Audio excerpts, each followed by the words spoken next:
Tens of thousands of football fans came to Highbury. Electrifying. Yes, guys, welcome back to the Instant Reaction. Liverpool 1, Arsenal 0 at Anfield. It is one of those days where we want to talk for an hour after a game about that. I'm still very raw from that, but we are here to talk about it. We will try and break that down. Difficult one, very difficult one. I'm here with my boy George. I'll let you talk while I collect my thoughts. Oh man, it's gutting because that was a brilliant game. There was moments in which Arsenal were on top. There were moments in which Liverpool were on top. I mean, for me, Arsenal were the better team in the first half, like fairly by a big margin, in fact. And then Liverpool made some changes at halftime and they came back into it. And I thought that there was a good 10 to 15 minute spell in the second half that we just really couldn't get to them. And we were almost weathering that storm, and we weathered the storm. And then the free kick happens. And then after the free kick, when we do make some substitutions and changes of our own, I felt like there's a little bit of feeling of a little bit too late. And, you lost the moment because we tried to get it back. And ultimately, it was just a really close game in which I felt that there were two teams with phenomenal respect for each other that had their moments. And ultimately, Dominic Szoboszlai's moment went in. And I saw nothing to say that the two teams were far apart, nothing to say that this wasn't anything bar a brilliant game of football, that if the corner kick that we wanted, a scrappy corner kick, had gone in, I wouldn't have said that Arsenal had won to deserve the game kind of any more than the other. And really, it just screams 0-0. It deserved that in terms of a spectacle. But ultimately, we got to dust ourselves off. And, I walk away thinking I'm gutted.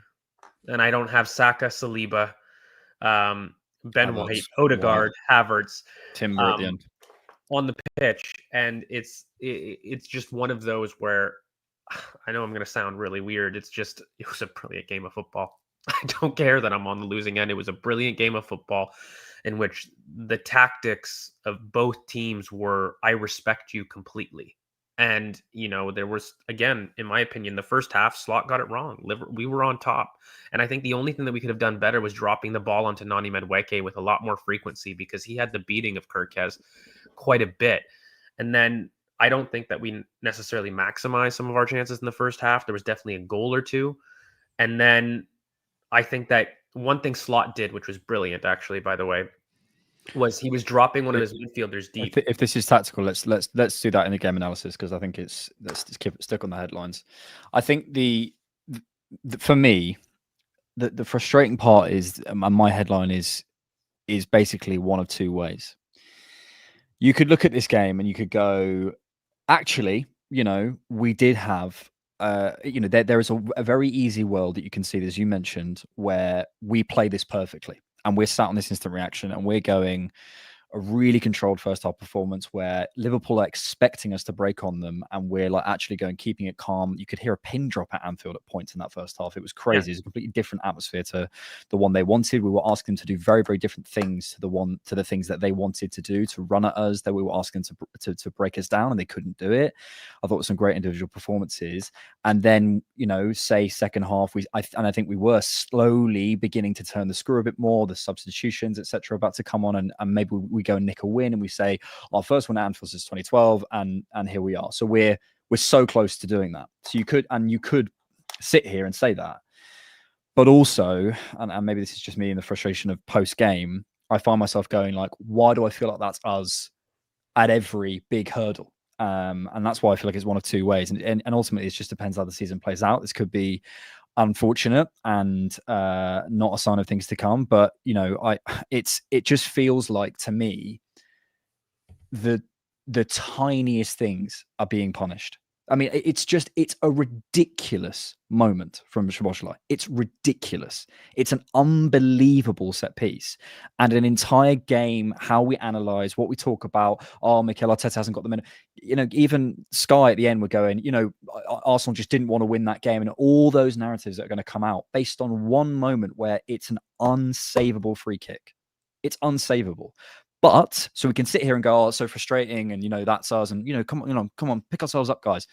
But we seem to be the guys on the end of that. And when something's happening over and over and over and over and over again, My feeling is, and this is where it goes one of two ways, we could go on that side and go, come on, guys, but why are we always those guys? And that's my frustration. Let's come on to the first half, because as you say, there were some really, really good stuff in that first half. Just to remind people, we'll come to all your super chats and all that stuff at the end. We're just going to do our game analysis. Yeah, I'll give my thoughts and I'll hand back to you. I thought actually it was a really controlled performance. And I think, as I said, I think we were asking Liverpool to do certain things. I completely agree with you. I think we needed to get down Madueke's side a bit more, probably needed to feed Gyökeres a bit more. But I wonder if we're playing in that controlled way without wanting to run at them, because we don't want to get into those games. Would we have played with the Havertz and Saka if they were fit? Probably. But I thought we were doing all right, to be fair. And limited them to what? No shots on target, no shots or something, one touch in the box. In terms of, if you isolate that first half, forget the emotion about the end of the game now, I thought it was a really good performance from us. Well, yeah. I mean, like, the irony, like, I said something on Twitter in which I think people were really harsh with the lineup. I felt like this was a very risky play, actually. It wasn't the controlled performance that I was looking at. I looked at that performance and felt, okay, you're looking at Marino, you were trying to engage Liverpool in the press, trying to draw them in and then quickly transition. And the idea was to bait them in and then completely avoid the midfield. And it was a very different tactic. I have a feeling this could have been very Heinz inspired, just given some of his coaching philosophies, because we had basically the front line on their last line. And the idea was to completely vacate the middle and bypass it, draw Liverpool in, and then quickly transition. That was the game plan in the first half. And to be honest, it was working, especially with Nani Madueke. I thought Martinelli was really poor today. And, part of the problem is that, you look at this match and, this is a player who did brilliantly at Anfield. This is a player that, has previous of doing really well in this exact game state. And I just thought he was really struggling to affect that side. And we needed to do a bit more because we were getting space down the left and it really was not leading to any danger. But Nani Madueke was brilliant. I thought he had a really, really good game, very direct, and was causing a lot of problems on Kirkez. And if anything, we just couldn't find him more. We should have found him more. And I felt like we should have dropped the ball a little bit more, had him isolated against Kirkez 1v1, because there was a beating there. And I felt that we could have used a little bit more of our situations there, a little bit more guile there, because that was a mismatch. And, another one was probably Calafiori. Like, there was moments in the first half he had space on the outside, which is what I was going to say. Like, Slot didn't do well in terms of protecting that kind of third man run in midfield, and Calafiori was getting space, but I just felt like he didn't let loose of the ball with enough conviction. He would run and almost run into trouble, and we needed to release that a little bit more. But as a whole, I thought that first half was really controlled. As you say, something like one touch in the opposition box. I felt no worry from a Liverpool perspective, and if anything, I just felt like we could have turned the screw a bit more. Last thing I'll say is corners. I was really upset with the corners. We had done something like 4 or 5 outswinging corners, which was the total of everything that we had done last season. And, I don't know why we did that. I mean, Liverpool were vulnerable on corners. That's what they proved to be vulnerable against Newcastle with. And for me, it was a lost opportunity to suddenly switch to an outswinging corner when really that was our bread and butter, was in swinging corners. And I thought Nani Madueke was having a good game. Let him have the corner delivery. There was no reason to force Rice to do that on the right. But I agree. That was it from the first half, really. All in all, it was good. Yeah, I agree on the corner deliveries. It was frustrating. Yeah, and I think my only frustration with that first half was, like, there was moments where Martinelli, and we'll come to him later, his individual performances, moments where he was peeling off the last shoulder, we weren't playing those passes. But it's very easy to sit here after a 1-0 loss and say, oh, we should have gone here earlier. No, I was sat there at half time saying, if we go and win this game, this is a masterclass. I can't have it both ways. So I was really pleased with how we played that first half. And then I wanted to see a bit more as we come to the second half. I think in the second half, unfortunately, you're at Anfield. You're away at an unbelievable team who, once you start running and once you start playing balls quicker and earlier, which is what we had to do after that first half and what I wanted to do, you start to play into what they want to do. And I actually thought I sometimes think with these big away games, you're so nervous and you hear the crowd going, ah, and you think you're more under the cosh than you are. And I actually thought it was pretty even in that sort of opening half of that second half. It was pretty even. I thought we had some good chances. I thought Gyökeres had a couple of nice moments. I think we could have done better. Again, Madueke was growing, but we were a little bit more positive.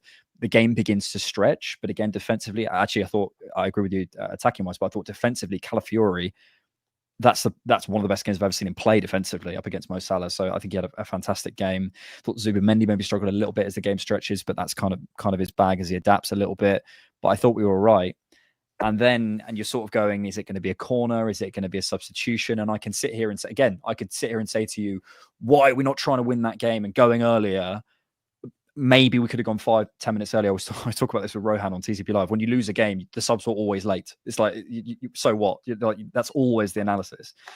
Maybe they could have been earlier, but that free kick goes in, and you just sat there going, it feels like almost like not even a direct. It's almost like it's not to do with how we set up, but the general approach of Arsenal leaves us.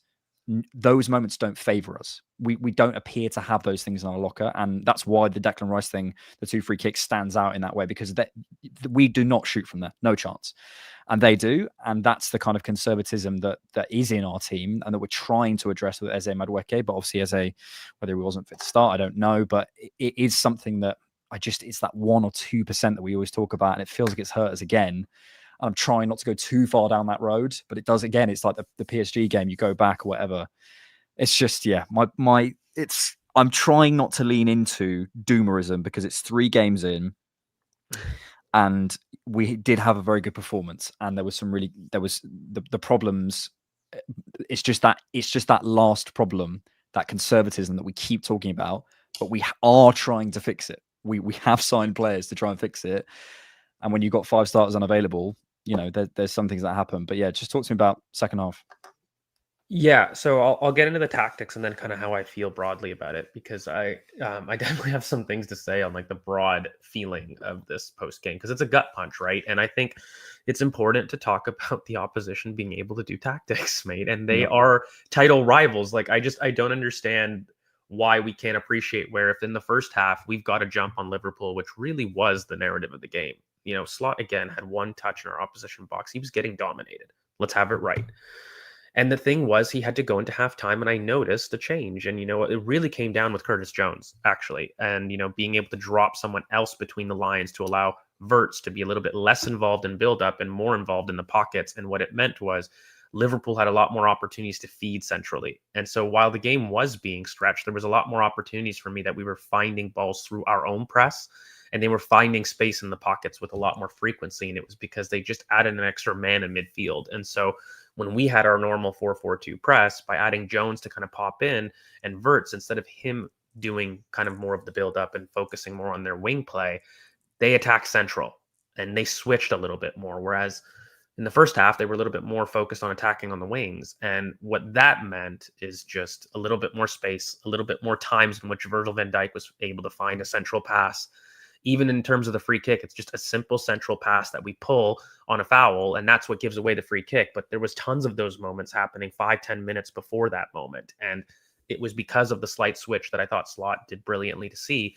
And that was just in order to bypass the Arsenal press, not through Allison, but go central, go early. And ironically, it's what David Raya was doing in the first half. So to me, it was just a game of chess, and then that worked. Like that foul, in terms of that free kick, it was brilliant. Like, I mean, I have to be honest, like that free kick is crazy. We talk about Declan Rice and, the Madrid. Unbelievable. And this free kick, incredibly difficult skill to do. And then it's a gut punch because of when it happens, at what point in the game. And then if you're really going to analyze correctly, the response by Arsenal was brilliant. The next 10 minutes, it switched into Arsenal having 85% possession. We go, and what are we talking about if that Eze chance goes into a penalty? Yeah. What are we talking about? Some of the balls into the box that end up hitting an arm and whatnot. Are we switching the narratives in terms of, the doomer to like insanely positive, where now Arsenal are going to win the title from it? Sometimes it goes your way that way. I just felt like it was a very even game, where to me, we lost focus in the second half. That was very true. I felt like Slot was added that kind of midfield change. We didn't respond well to it. And it honestly, the goal woke us up personally. In terms of some of our intent, we were a lot more forward with it. I just wish we were a little bit more willing to attack Liverpool earlier in the game. And I thought, look, Eze had a really brilliant, positive cameo. And I can understand people being frustrated that he wasn't in the game earlier, because you have a look at that quality and what we were able to create in the last 15, 20 minutes. And the most dangerous aspects came with Eze. The first thing that he comes onto the pitch, really good control, and then a nice early ball into Martin Odegaard, who slips in Gyökeres, and it's literally moments, it's inches from Gyökeres being able to stab a shot. That's the first action that Eze does. The next little bit, Eze on a very positive run again, his first touch, beating his man, it was incredible. And I think that, you look at that and you're like, well, we could have used that impetus and that strength down the left-hand side a little bit earlier to even some of the threat. But all in all, I'm not going to sit there and act like Slot didn't massively respect this Arsenal side and wasn't passive himself in terms of the first half setup. And it was just a horses for courses. To me, it was just a brilliant game. It just didn't go our way. And the only thing I would ask is, hoping that, we get a little bit more of Eze, which I think we would have. And that's about it. Yeah. I mean, the only pushback I'd say is like it's not necessarily on this game that I disagree with you. It's just if you keep coming up to games and going, yeah, we had, PSG, we were the better side over 2 legs and we keep losing. There is something wrong. But I think it's about this thing that we have tried to address this summer, and ultimately Eze's had 3 training sessions. Gyökeres is still obviously adapting to the league. Madueke, that's his first start on the right hand side. Like, we are still growing into that, and I think I'd be a lot more angry if it was November and if we'd lost that game based on that. No, we matched them based on that, and we lost it based on a free kick that was absolutely unbelievable. So it's just we keep losing this way. So there is an issue. And I want to see that issue solved, is my point. Let's go to the numbers from Scott Willis. As always, 1-0 to Liverpool, 0.3 expected goals to 0.4, 9 shots to 10, 3 shots on target to 1 from Arsenal. Equal on open play shots with 6. Liverpool shaded possession with 52, with our 47. Final third entries, we beat them. We beat them on expected threats. We beat them on deep touches. They beat us on zone 14 touches. More crosses for us, more progressive passes for them, more dribbles for them, more tackles for us. A pretty even game in terms of the numbers. And there's the running XG as well. And you can also see the goal, which is just, what is that, point nothing, 0.0001 or something. Absolutely ridiculous, that goal. That is insane. It's just so frustrating. And we are the Field Tour champions, of course. But yeah, I think we'd be remiss not to mention a couple of things before we move to the super chats. A couple of individuals as well. Dauman getting another burst of minutes in a game where we're trying to win away at Anfield tells you what the club and the coaches think of him. That is, and he had no fear. You can tell when he was coming on. That's one of his biggest strengths, I think, is that he thinks I'm going to go win this game, and he's 15 years old. And there was a moment. We also lost Saliba, which I think Mosquera had a fantastic afternoon. Actually, I thought he was more adventurous in possession than Saliba would have been. I thought he to come in 4 minutes in on, I believe that's his Premier League debut. I could be wrong in saying that, but certainly, one of his first minutes for Arsenal, to come in, slot straight in. I think, have a few moments where you're thinking, oh, can you play that pass, or can you not rush that delivery, or whatever it might be, but really look really smooth in possession, really solid. Credit to him. And you play another 90 minutes at Anfield without your best defense, and it's just insane to me how often that happens. But there you are. And maybe there is a conversation needed about injuries, which George had on our pod recently. But finally, I do want to go back to Calafiori before I hear about your individuals. I thought Calafiori, that is a game that he doesn't play a year ago up against Mo Salah. The ability to stay on his feet, the ability to stay guarded, to sort of use his height up against these players. I think sometimes I've seen him against sort of tricky, smaller wingers that the height doesn't help him, but actually he's used it to his advantage up against Salah today. And I think that's really, really key. He's timing things better. As I say, I do agree. I think there was certain things in possession that he could have done better, but I think from a defensive perspective, away at Anfield, that's a big step forward up against Mo Salah. So credit to him. But yeah, any individuals that you want to come to? Mosquera, 100%. I thought to walk into Anfield, new country, new league, and pull off what he did was incredible. This guy's a special player. He's gonna. I was very worried, mate. Like, let me be honest with you. Hugo Ekitike did nothing against Mosquera, and that was huge. That was a major performance from him and also for the squad. Like, he's walked in and said, Saliba's not there, no problem. I can handle it. You can look to me and trust me. And he went one step further. Like, he was taking the ball forward. He was actually taking ownership of our buildup, asking questions of Liverpool's press in terms of trying to come in and engage him. And it was a very dominant display by him. And I mean, it doesn't get much harder than that. And it says a lot to me. And actually, I think he's going to be a lot more important than we may think, to be honest, this season, to be able to pull off a performance like that. Absolutely incredible. David Raya had an interesting game. I think David Raya, I love him, but there are moments that I feel he doesn't judge the temperature of a game well. And he has a tendency to, when he does make a mistake, which I love, by the way, he has the memory of a goldfish. He's able to stop and do it. The thing is, I would love for him to judge some things better in terms of the start and the ends of a half. When you're at Anfield, the crowd's going to be up for it. Keep it simple. Keep it simple in terms of some of the things that we ask you to do. I thought he was a little shaky at the start. Then he grew into the game, and then he was brilliant in the second half. I thought he was actually beating the press and doing really good things in terms of getting us forward. And again, we started to judge those passing distances a little bit better. But Raya had a little bit of an iffy game for me, where there were moments that he did great, and then there were moments in which he put us under pressure. I thought Calafiori had a really good match, and Nani Madueke. I'll probably just end on Nani Madueke again on the new boys. Nani Madueke had a game that I think should endear himself to like every Arsenal fan in general. It was filled with positivity, directness, ingenuity, and it was filled with somebody willing to do a lot of the defensive work as well. For an Arsenal team that demands quite a bit from their wingers. And he showed to be adaptable, an outlet, strong under pressure, but equally vertical.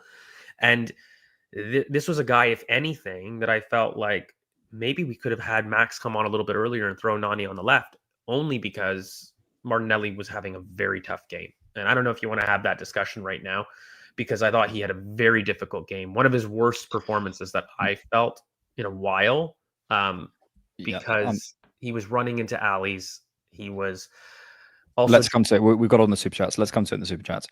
Because, I just don't want to do too much on one section. Thank you for your super chats so far.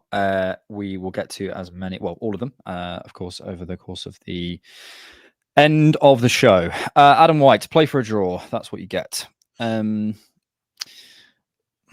I don't obviously I wasn't in Mikel Arteta's pre-match game. I didn't see it as playing for a draw. I see it as controlling it in the first half and then trying to turn the screw in the second. And I think the screw turning in the second ultimately didn't work out for us, but I did see it. I did see more forward intent. I did see us the game being stretched. I did see us taking more risks in possession as the game went on. And we also had Eze and Odegaard and Dalman and so on who were going to come on the bench. And I thought that was the game plan. If you disagree with the game plan, fair enough. But I personally, I didn't see us playing for a draw. I don't agree. Or you can say, if you do feel that way, then I think Liverpool equally had that. You can't say that one team wanted it more. I think it's more about, I think fans are just really annoyed with the style of play. And they don't want to come out and say it. At the end of the day, the whole idea about playing for a draw is not fair when I felt like we leaned into a very vertical game plan. It was actually very risky for me. It was complete opposite. I don't think we looked to control possession and play through the middle. That wasn't what we decided to do. We definitely looked to build and engage the press, bait them, but then it was a quick switch. It was actually very vertical for a team that is more intent on building through the wings, and we didn't do that. So it was definitely a different game plan, and I don't agree that it was playing for a draw. I think the frustrating thing is just it didn't go our way, and I think a lot of people are very annoyed that what it seems like we have one or two chances a game and then set pieces. And that seems to be the gut feeling. Even when I'm trying to pull what you're saying at the start of the half in terms of what you're feeling from the team, it's this idea that we have to scrimp and scrave every single goal. It's got to be perfect. And I think people are getting a little tired of the style of play in that regard. Yeah. And that's more the case than playing for a draw, in my opinion. Yeah. Well, ultimately it's there's risk both ways. If you play in a Marcelo Bielsa style, you're going to have 5-4 games, and if you play in our style, you're going to have 1-0 games. It's just there's a risk in every style, and it's always about finding the balance. And every single team their question mark will be defensively or offensively. Man City at the moment defensively, Liverpool defensively, our question offensively. Everyone's got the side that they fall on. We're not against that. And I think one of the problems when you are that team who are the attacking centers, have the attacking problems, it doesn't bring you that feeling, that joy, which I think a lot of people get. And if they could excuse it, if they almost felt like they had a bit more fun, I think, but a different type of person would feel, no, I absolutely hate watching us because we're so open or whatever. I think certain people will feel that, what you said. Subs were 10 to 15 too late. New season, same mistakes. Look, as I said, if you lose a game, the subs were wrong. Basically, is a kind of general rule of football at every level. Martin Odegaard and Eberechi came on in the 70th minute, and they were trying to get them on in the 67th minute for Marino and Martinelli. And to me, Martinelli, we'll come to him later, but he was giving us a lot out of possession. So that's an attacking change, and obviously Mikel Merino for Martin Odegaard is an attacking change as well. So that's two big attacking changes 20-30 minutes before the end of the match. If that's late, okay. I was watching it feeling maybe it was a few minutes late, but 10 to 15. I just think if we win this game, no one's talking about the subs, basically. It's like they came on 7 minutes later than what a lot of people wanted. So I don't know about 10 to 15 minutes late. I think I just felt that Eze had more in him. That's probably the only change that to me, just given the issues that Martinelli was having and what we were having down the left, it was more of a change in the attack than I felt like the game needed subs necessarily. Because I agreed with the subs that he did make, and I agreed with the changes that he did make. But for me, it was more Eze had more in him. I had to look at Eze, and I didn't feel somebody that was not understanding the system or not understanding what was needed to win at Anfield. So that is probably the only frustration that I had. JR says Partey 10 times the player Zubi is. Also Martinelli. I don't agree on Partey. I'm sorry. I think they're different types of players. I think Zubimendi is nice and had a couple of like biting moments, but I think as the game opened out a little bit, it's just not, for me, it's not massively his game. So I, not that I wouldn't played him, but I think I would have maybe played a slightly different way. But yeah, I mean, that's just the risk of playing Zubimendi. Martinelli, yeah. Look, we've discussed him many, many times. We've got some other super chats as well from gents. Martinelli cannot start again, says Mikhail. Supermix says, let's see George defend Martinelli again. Shake my head. George says, imagine Eze instead of Nelly. Arteta chose Martinelli out of fear of a poor attack. Random Man says, last straw for Martinelli. We had a transition with Gyökeres ahead of him. One simple pass. He runs out for a goal kick. Put Eze there. We score. A serious club sells Gabby years ago, holds the whole team back. Good on Madueke, but Martinelli is a backup. I'll come back to that one because that's a little bit outside of Martinelli. Another one about Martinelli. We'll come to all of the Martinelli super chats here. Look, we've had so many discussions about this, and I remember as far back as probably October, November last year, I was feeling it was probably the end for Martinelli. I know you've been higher on him than me at times. What did you make of him today? Because the thing is, I have to be fair, out of possession, he's brilliant. Like he genuinely is. He's so hardworking. And a lot of the stuff, I think a lot of the reason Salah didn't get a sniff today is because of Martinelli. We can't just watch him in possession. He is the 96% of the game, whatever it is out of possession. And he is brilliant. But in possession, man, is really bad. It's indecision from him. And part of the reason why Nani looks great and Martinelli looks horrible, by the way, is that Nani made a decision. And his decision was to go byline. His decision was to cut inside. It wasn't tap, tap, tap, tap, tap, tap, tap, wait, and then engage. And at this level, when you transition, the point of a transition is to hopefully get a quick shot off. Hopefully get a quality shot from a transition. That's the goal of it. And I just feel like in this game, he was running himself into blind alleys. And it was a case of when the ball went to him, our attack slowed down. Our attack was indecisive.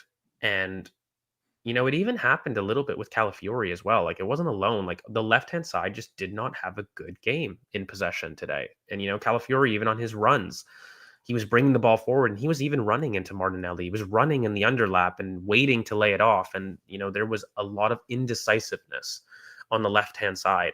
And again, the first thing that Eberechi Eze does as he comes in, he receives first-time pass into Martin Odegaard centrally. And it's that quickness of decision to me, that spark, that willingness to be confident in your actions and then go on. And I think that was the biggest thing that frustrated me. It's hard not to look at the Martinelli conversation and speak at it honestly in terms of this is one of his favorite opponents. This is where he's got a crazy record, not just at Anfield, but against Liverpool. He's got an incredible record against them.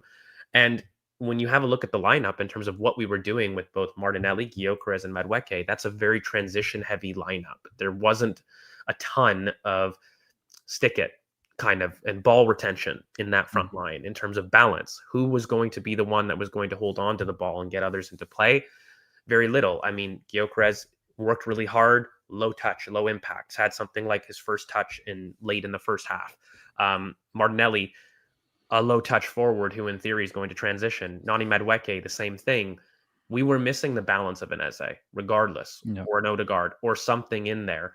Yep. And that's not just on Martinelli. I think that's just on us in terms of some of the balance that we were looking to do. And it's why I felt that we did a very different game plan. I was worried about it, but Martinelli on an individual level was just incredibly poor today and deserved to come off a lot earlier. And I think that's where the frustration goes, because he's had a bad game. Fine. It was logical to put him in. He had a great record against Liverpool and Anfield. I think anybody not recognizing that would be, poor in that analysis, but he had a poor game. So you have to adapt. And that's the one thing that I think I do give Slot on a consistent basis. He's probably one of the smartest managers I've seen in terms of in-game management and just providing what the game needs. There isn't really a large amount of overthinking from a Slot perspective. He sees an issue in the press, he drops a midfielder inside to go and play it. And I think that was just a little bit on us as a team and Mikel really to make that change earlier, because it just wasn't his day. It wasn't working out. We needed to make that change. Yep. We spend a lot of time on this pod talking about tactics and profiles, but what we don't spend a lot of time talking about is just technical quality, controlling the football, where you run, when you run. It's all off at the minute. It's all off. Like he miscontrolled like 3 or 4 balls. There was a moment where he's literally, Gyökeres is making a run ahead of him. He's looking at his knees. It's like, bro, like at what point do you go into some individual coaching sessions and just like start to work on that side of your game? Like, I understand you're brilliant out of possession, and Martinelli's a straight line runner, and if you use him like this, and if you can't trap a football, none of it matters. It's the same thing as fitness. Like that is your baseline before you go up to that next level. And at the minute, like the technical side of his game, like he just looks like he wouldn't even compete in a rondo. Like it's really bad. There's a thing that happens, I think, with players, and you sort of see this. I mean, endowments are like the perfect example. Like they go through this stage where I think, and it would be interesting to know, like, not to lean into sort of Cole Palmer analysis, but I don't think he's going to go through this, and you can take that as you will. When a player is learning a system and sort of growing up and understanding things a little bit more about football, it can sometimes hamper their football, I think, when they sort of get through that 21, 22 period and they're starting to understand a bit more about why they're doing certain things. And it just feels like it's information overload. He's got too much going on. He doesn't back himself. It's like he's waiting for someone else to give him the answers. And everyone, if you're over, I don't know, if you're over 25, 26, has probably had that experience of realizing, oh, I'm an adult. I have to take responsibility here. I have to be the person to make the decision, because my mom and dad aren't going to tell me, and Mikel Arteta's not going to tell me, and this person's not going to tell me. I have to be the person to do it. And it feels like he's just waiting for someone else to do stuff for him. And it's a real shame. It's a real shame. I think, honestly, I'm not like sell him now. Well, obviously, we're at the end of the window, so, whatever. I'd start Eze, and I'd start building his confidence back up by hopefully getting some minutes off the bench and starting to get that back in his game and that rhythm back in his game from there, impacting games, running at people, just saying, mate, don't even think about the out possession stuff. We've got 15 minutes to go. We're 1-0 up. Go and attack them 1v1, be our outlet, and just be your best self, basically. And that's how you build him back up. But we've got a long road to go with him. A long road to go. He's really not in a good place. Olsen says, I thought my whole month would be ruined if we lost, but I can't be mad that we lost to that free kick. I mean, I am mad that we lost to that free kick, but that's probably not fair. And maybe I'll feel better about it by the main pod. Thank you for super chat, Olsen. Yeah, it's just it. And again, this is kind of my feeling about the game. I'm willing to do, and I don't disagree with your analysis of the actual game. But if every time we fall down at the last hurdle, it's this fine margins, that's what I need to feel that we're addressing. And I felt we addressed it in the market, and I've understood today. But equally, if you started with an Eze, if you turn the screw, if you made the half-time substitution, if you turn the screw 10 minutes earlier, and yeah, I don't know, but we need to find a way to do it. Cyan says, need you guys now, need the therapy. I hope we are providing, Cyan. Thank you for your super chat, my friend. So we've discussed Martinelli. George Arteta was scared. Team is not ready. I think we discussed that. George, thank you for your super chat. Calafiori is such a better defender this season, says Arts by Yoba. I think we've discussed that. But yeah, I think he's probably in the best period of his Arsenal career, and we haven't seen Miles again today, which is up against Salah, which I suspected we might. Gabby, does chat know it's a 38-game season? City lost 1-0 in 22-23 and won the freaking treble. Calma, guys. Yeah, look, Gabby, it's all very well to say this, but we don't know how it turns out. And we've been saying this for the last 3 years that, it's a long season and, okay, the Saliba injury, but we've got other players. Okay, that's 22-23, but, we'll be back 23-24. Okay, well, if we, we'll go right to the end and then we lose at, the Etihad or whatever, whatever it was. Every year it's the sort of like, okay, but, calm down sort of stuff. And I've been that person because I have been given it time. We are into our 4th year of a title race. And so I'm not going now, oh my God, 3 games in, let's panic. But I am saying we need to start getting over these lines. And this isn't, the line to end all lines. It's the 31st of August. The transfer window hasn't even closed yet. But I need to see progress in these types of games. Otherwise, we won't win anything. And that's the concern. I think at the same token, though, this is Anfield, a place that we haven't won in 13 years. So it's like, and when you look at like the story of the match, the one thing is like, I understand the frustration about not getting over the line. That's going to be a narrative that Arsenal are going to face the entirety of this season. We've talked about it even last year, that there was that underlying baying of every time there was a negative result, it was going to be enough. And actually, we kind of built this season on no excuses. That was the line that we've been saying in terms of preseason. The thing that I have an issue with is that I look at this game and you look at what Slot was doing, you look at what Liverpool were doing. This was an incredibly even game that fell away at a brilliant free kick. And sometimes that needs to be the analysis. Now, if that happens enough times, then yes, like you said, let's have a discussion, because I think PSG was a step farther. When I look at the PSG match, that was more that I felt like we threw away and we were playing with our food. We missed open goal chances. Here, I felt like this was just an incredibly even game that ultimately fell to a brilliant free kick.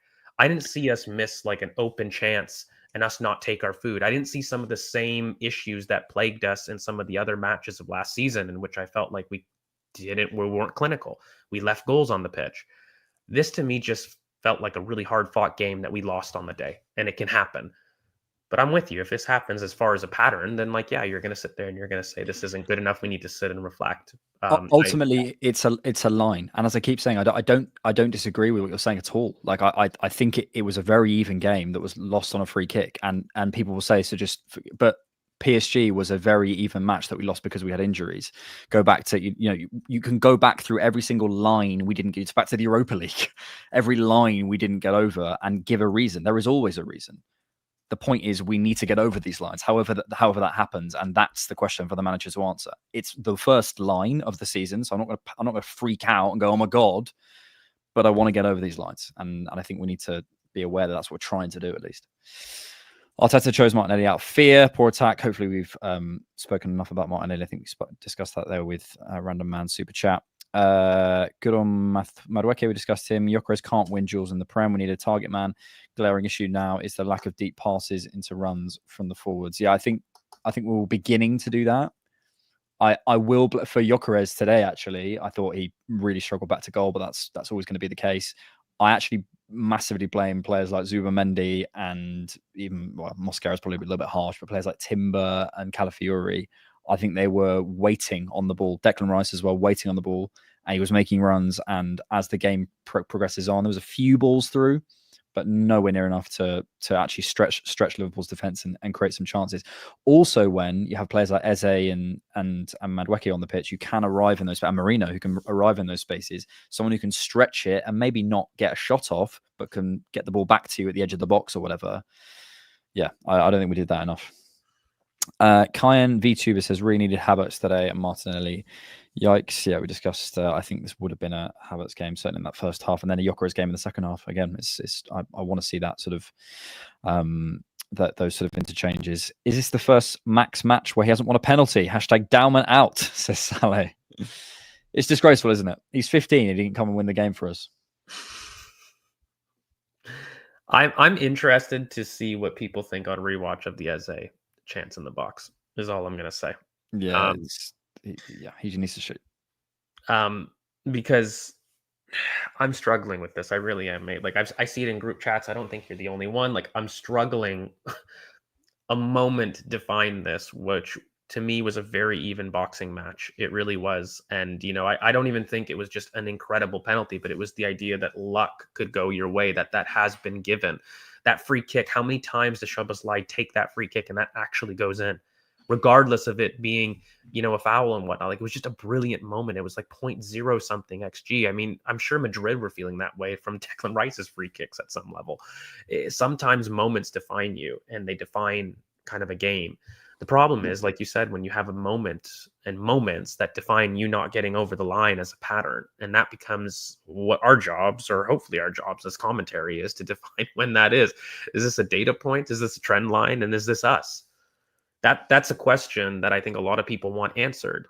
I think it is us, but the question is, can we change it? And the intent I see in the market and in what we're doing, and in, you know, the fact that, for example, we talk about, you know, oh, we're too conservative. Okay, well, we didn't have Ødegaard available, we didn't have Havertz available. We started with, you know, fullbacks like, you know, Calafiori, who's not exactly, and we probably would have started with Ben White, I suspect. Like we are. There's only so much you can do, and we didn't have Saka available, like, you know. So it's but this is the thing: is you can view it in isolation and go and put that game in a box, but when you look back at all the other boxes that we couldn't get into, that's when the patterns become a problem. Ange, the DJ online, I think that's your name. We've done great business. It'll be 5 to 6 games, I presume you're saying, before we see the benefits. Yeah, I think Madueke is still finding his feet. Gyökeres is still finding his feet, obviously, supposedly doing double sessions for his fitness. Eze, obviously, it's his first game. We're still adapting, and it's going to take us a little bit of time. Almost 1 billion spent to build a team that's only dangerous in set pieces. Isn't that enough proof that Arteta is not the guy? That's not true. It's just not true. Sorry, Alexandre. Thank you for the super chat. But obviously we are dangerous from set pieces. And I think for example, we beat Leeds 5-0 last week. So Arteta 100% knows Martinelli is not the guy. He bought 2 replacements, but chose him anyway out of fear for Salah. Arteta needs to be more brave. I mean, I don't know who else he plays left wing. Trossard, I don't think, for me, I pick over Martinelli. Even if we didn't expect Martinelli to have a bad. You don't go into a game thinking a player has a bad game. If you have a Martinelli average game and a Trossard average game, I think Martinelli's the better player, and he is better out of position than Trossard. He's our best record player at Anfield, mate. Like, I don't know why we're acting like it wasn't a logical choice to put him through. The only thing you could argue is, again, Eze, and the idea that was Eze too late with the team, which is a completely logical assumption. He has not been with the team. We talked about this quite extensively, about how much he needs to learn our system. Now, he came on, and admittedly, I think that he was brilliant, Eze. Like, I think he had more time left in him, but it is completely logical to assume that, you know, Martinelli, with his record at Anfield and his record against Liverpool, was a logical choice. Just on the day he was poor. And I think that's as far as the analysis goes. Like, he has to do better, and we needed to change him, and that was it. Yeah, I think it's and for me that it was the right decision based on who we had available. If Saka's not available, if you don't think Eze is ready to start, then fine, that's a different conversation. You know, from next game, then we have a conversation. But for me, Nelly never starts again in Premier League games. Darwin also wasn't the right call. Fair enough on Darwin. I didn't hate it, to be honest. I thought it was again all of these things. It's outcome based, isn't it? What was the aim for it? I understand the outcome didn't work, and then we can talk about how you put that into the analysis.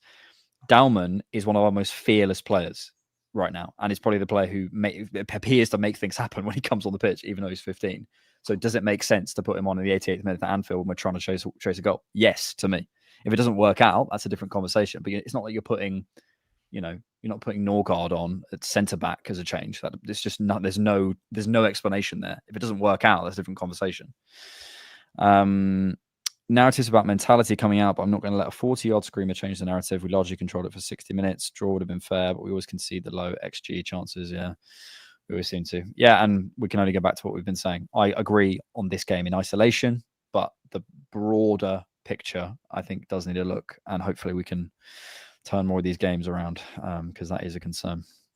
That was not a different game plan, says George. I'm not quite sure what you're referring to there, my friend. Please explain. Me, yeah, I think because I was saying that there was a different game plan in terms of us going.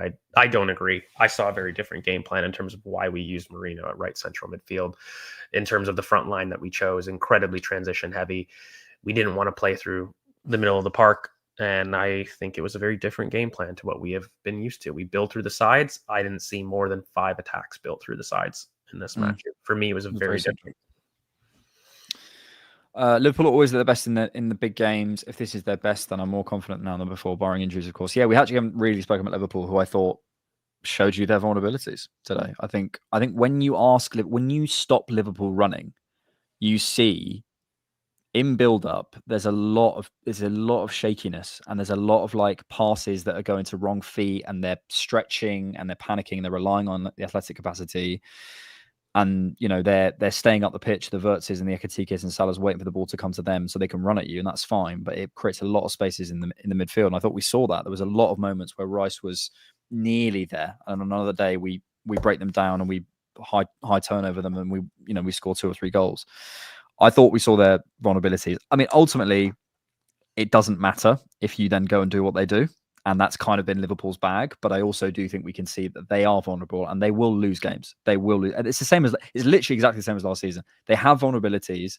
They will score loads of goals. The question is, can our vulnerabilities, as we've discussed much today, be less of a problem for us than theirs? That's literally it. But they're not perfect. I think that Szoboszlai deserves a lot of praise, just in general, not just for the free kick, but the way that he slotted in at right back and was able to basically provide them with that quick switch and that quick out ball. Like the quality he showed in his long switches was incredible. And we know what he's like in terms of his ball striking and some of that, but he played a very unselfish, unfamiliar role that he didn't just do today. He did in the previous game as well. Like that, again, is another example, I think, of Slot being able to mimic, not the same level, but it's what he wanted with Trent in terms of what Trent was able to do so much in these games. Like I look back at Anfield, and the reason that we lose those games a lot of times is because Trent pulls off a ridiculous pass, cross-field switch to Martinelli, not Martinelli, to Salah, out to one of their wingers, to Gakpo. Szoboszlai was doing a Tesco version of that role. And, it just credit goes to Arne Slot for being able to replicate that in different players. It's not going to be the exact same, but he's really smart in his ability to find the same game plan in other players. And that's something that I think is, probably one of his biggest strengths as like a manager. And I think he gives his players a little bit more license than Mikel. And that's something that I would like Mikel, especially. It's not all the time, but in certain moments, I want to see a bit more license and creative freedom. And yeah, but we've discussed that many times. Just mute yourself, mate. Cheers. Hi guys, beautiful play. We were so defensive, says ADLM Studio. Well, I think we defended really, really well. I mean, to limit Liverpool to whatever it was in the first half, I think is a credit to us, and that's without Saliba and Ben White as well. So Gabby's done for me, but we lost to and Nkapie. Gabby's done for me, but we lost to a wonder goal. So says George. Katanaste fan gives a super chat. Thank you so much. Saleh says 50-50 game, which we lost the coin flip, but Mikel could have made some decisions that would have made it 60-40, e.g. one creative player as a starting. Yeah, I think that's broadly where I sit. It's like, what's the thing that flips these games? And I think I don't have the answer right now. I think we've bought the answers, and I want to see us using them But ultimately, when Eze's just arrived at the club and we haven't got Saka fit and whatever, yeah, hard to judge. It's a gut punch, man. It's a gut punch in terms of a game that I felt like nobody deserved to walk out as a loser and nobody deserved to walk out as winners. It was the most 0-0 draw that I've seen, marked by a knife edge and defined by a moment.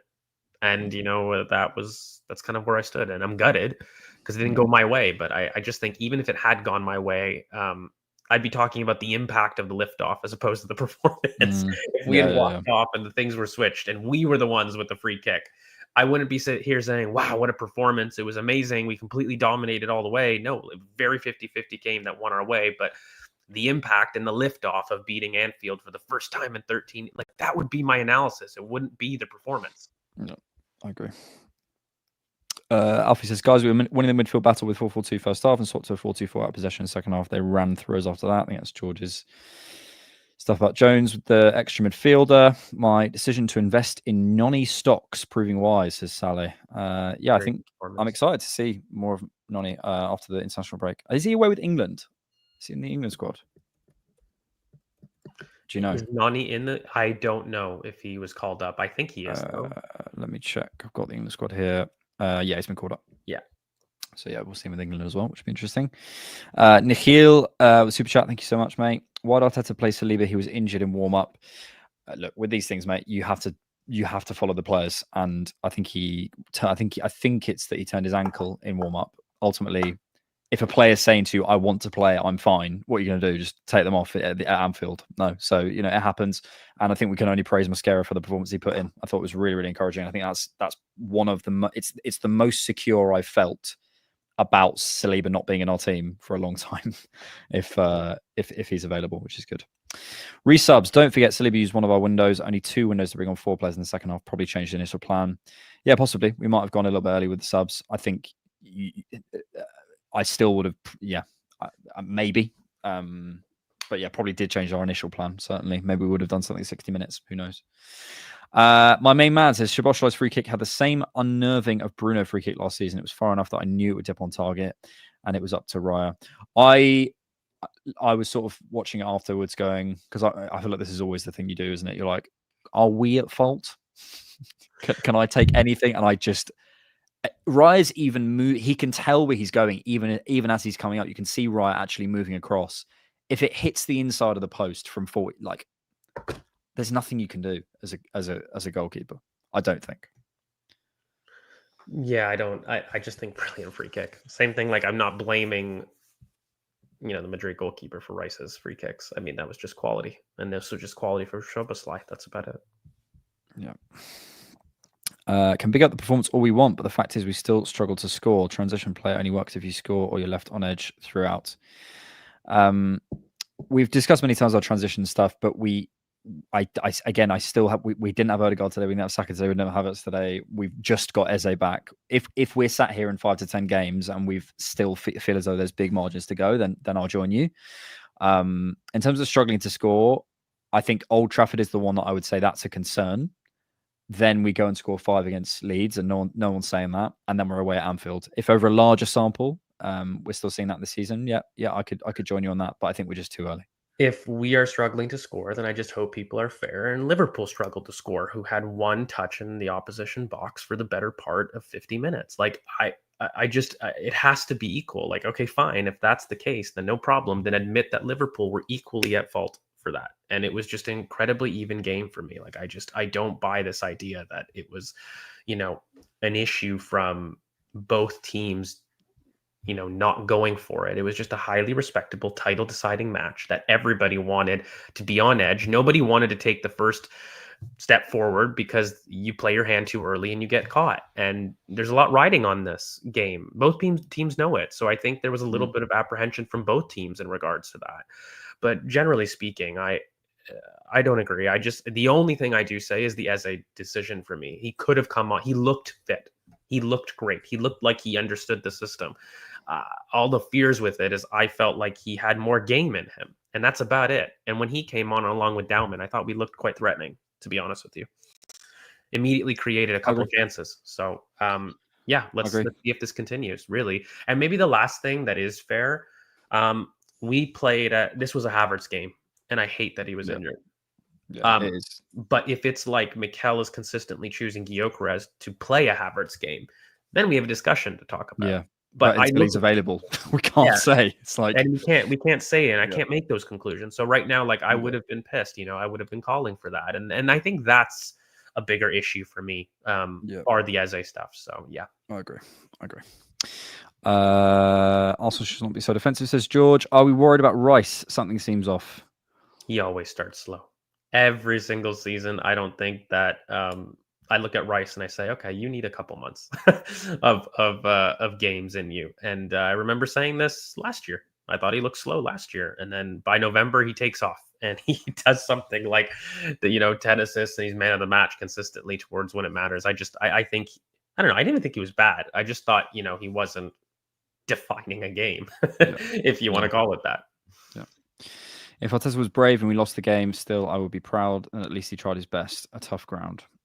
It is a tough ground, but I mean, you ultimately Arteta knows better than anyone, having played there and won there, that to go there and win, you have to do some really dirty stuff. And if we just watch that first half in isolation, if you didn't know the score and you watched that first half and you were like, we're being completely run over, I'm sorry, you're just giving, it's just not good analysis. Like that first half was how I want my team to play at Anfield. And then the question mark is, can we then turn the screw and see what we can do? And then we didn't do that enough. That's a different question. But like, I don't know, the conservatism thing. I mean, yeah, as we say, maybe the Eze, I don't know, but it's easy to say in hindsight. Floyd Juneweather says some of these super chats are hilarious, just emotional, no logic. Jesus Christ, Arsenal fans are too emotional. Lost to a super strike. Move on. My friend, I think you'll find football fans, sports fans are too emotional, but I would probably agree with you. Arsenal fans as well as football, all football fans and sports fans. Jake, I would have liked to see Waneri when we were down a goal. I understand he may not be ready for the Odegaard role, but he's one of our best around goal. I didn't think we'd have enough settle possession to benefit Waneri massively. I wasn't calling for him, was my feeling. It was a decision between him and Odegaard. I don't think you can do Eze, Odegaard, and Waneri. So it's one of those. Yeah. My main man 90 says, I think precise injuries to ruin our season again. We don't have time for it now, but our injury luck is unbelievable. George did a whole injury. Just go quick 30-second plug for that.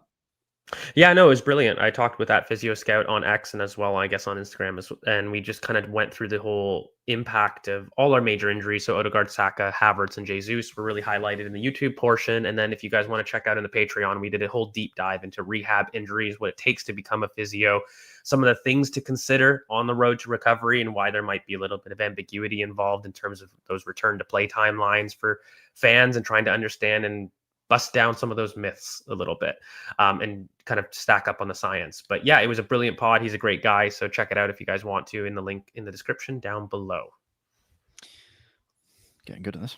Our midfield was bad. No creativity. What did Mourinho do when Eric should have started? We should have gone at their right back. Yeah, I think the going out their right back thing was covered by Martinelli, wasn't it? I think, again, and that's the opportunity cost that you have, which is a shame. But I would have started him as well. So Nabier, records always come to an end. It's about recognizing it before it happens, as it would have created so much when we were dominant in the first half. I don't know if Mikel's spoken about Eze. I'd be surprised if he was. If Eze was like fit and firing, ready to start 90 minutes and completely understood everything that was asked of him away at Anfield, okay, fine. But he's had like 5 sessions or something. So I struggled. I would never have expected him to start, to be honest. I wanted him to start, but I didn't think he would. The way I look at it, we're playing statistics, not football. We're killing it on every data point, but the one point that really matters, points. Yeah, we've come to this many times, obviously over the pod. But yeah, I think it's finding ways to win, and that's such a hard thing to define.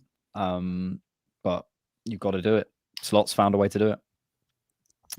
Oliver Monk, credit to Mosquera, stability, and Noni, creativity. We've done really well to bring in 2 really good backups who can really step up when needed. Yeah, absolutely. I think they've both done really well. I've been really impressed with Madueke. I thought, like, up against, I don't think Kirk is like phenomenal defensively, but I thought he caused him a lot. He made him look worse than he is. He caused him a lot of problems today.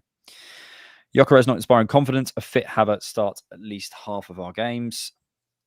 It's just, you've got to put, we keep saying it, you've got to put him in the positions where he thrives. And I think anyone telling me his back to goal play is underrated or something, just go watch that performance again. But it's not about that. It's putting him in the positions where he thrives.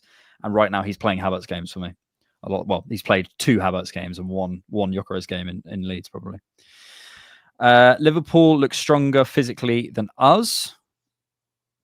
I don't agree with that whatsoever. I thought that they were dominated physically. In fact, one of the big reasons that they were able to score was a moment on a set piece. And, they were looking dangerous that way. So, yeah, no, I don't agree that they're physically stronger than us. No, I don't agree. But thanks for the super chat. Did you feel that the fouls weren't going our way? No, not massively. But again, the subs were late. The ref was against us. Like, whenever you lose, you're never going to feel, for me anyway. Maybe, but it wasn't something I felt certainly during the game. Yeah, nothing that decided the game. ADS says, personally blame the loss on you, Alex, for that Schobo and Kirkes tweet before the game. Ultimate jinx. What's funny, though, is we cooked Kirkes, and if Martinelli had looked up at any point in his football career, we might have cooked Szoboszlai. So it's a shame because that's where I felt where the spaces were. Certainly, yeah, at certain points. We'll do this one and then we'll finish with the last one. There's only 2 narratives to this game. Gabby is useless and no Saka. Eze has a left wing lockdown. Easy. I think Madueke looked okay. Not fully sold yet. Yeah, I'm really excited to see Eze given some proper time and seeing how it's done, especially if Calafiori's in this form. A really informed Calafiori alongside Eze is a really exciting prospect. Even with Hincapie, like I think that side has room to grow. Like, yeah, it's just, I'd love to be here in November. Let's talk what the Calafiori Hincapie does with Eze and Gyökeres. I'd love to see what that looks like. Yeah. Final one, very kind super chat from Cafez27. Thank you so much, mate. Did Arteta make a mistake by not starting Eze over Martinelli? I get playing Mads, Eze, Zubi, Gyök in a tough away game has some jeopardy. Why did we invite them on in the opening minutes of the second half? One with a moment. I don't know. I just don't have. I'm going to be disingenuous if I'm convinced on it. Like I think that he could have started personally. But I don't know. I'm not there. I'm not on the pitch, and. Look, I think the one thing, too, that I don't think a lot of people are talking about is we already had a lot of people who didn't know the system. And that was a big reason for Marino starting, in my opinion. Like, Odegaard wasn't fit enough, and you have a look at it, Nani Madueke and Gyökeres, who, by the way, it was 2 weeks ago that Mikel was talking that Gyökeres needs to learn the press. Like, I think sometimes us as fans, we don't give that enough credence when you say learn the system. Like, there was a lot of jeopardy in the system to begin with, and so I just think that was literally the only reason, and it was more of a feeling. So that's the only thing I can do, but I don't know about not putting him in earlier. You know what I mean? Like 55 60 minutes, when you have a look and Martinelli's not progressing, it's becoming an issue. Then at least put on Trossard, like put on somebody that you do know then in that case, because it wasn't working. So that decision is the only thing that I think frustrates. Mikel Arteta on Eberechi. He's been with us for 4 or 5 days. That is all. Yeah. So yeah, that was their decision. Yeah. If he'd been here a bit longer, I think he probably would have started. Yeah. Final one, Alexandre. So it's not true we're only dangerous in set pieces because we beat Leeds 5-0. Can you please describe how 3 of those 5 balls went in? With respect, I think you're straw manning me slightly. I think what I'm saying is, I mean, obviously 3 of them were set pieces, but I think Arsenal, for me, we have a bit of a creativity issue, which we're trying to address. But what you said originally was we're only threatening by set pieces, and I don't agree. I think we're less threatening than we could be, and obviously we are very dominant on set pieces. But this is a team who have broken our record goals total twice, and obviously we didn't last season. But it's an issue, but I don't think it's a case of we are only threatening with set pieces. I think it's a bit more grey. Okay, let's finish there. Thank you all for joining us. I usually say I feel better after an hour of therapy. Do I feel better? No. Maybe like 2% better. I mean, it doesn't matter what happens. Any loss is just pain. And now I've got to stew on it for 2 weeks. Horrible. If you want to come on the show, you can come on in 25 minutes if you sign up as a director, because we're about to go live with our directors, director patrons and director YouTube members to chat through everything. I suspect we'll be talking about that Liverpool game as well. So if you want to come and chat to us actually live, you can do that if you sign up from the link below. If not, thank you all for being here. Anyway, regardless, thank you all for your super chats. Very kind today.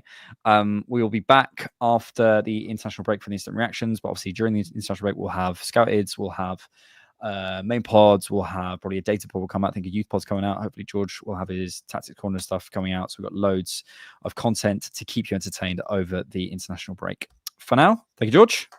Thank you, good sir. Thank you so much. And thanks for keeping it Arsenal. Tens of thousands of football fans came to Highbury.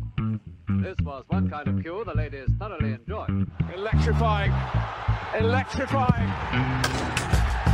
Inspiration.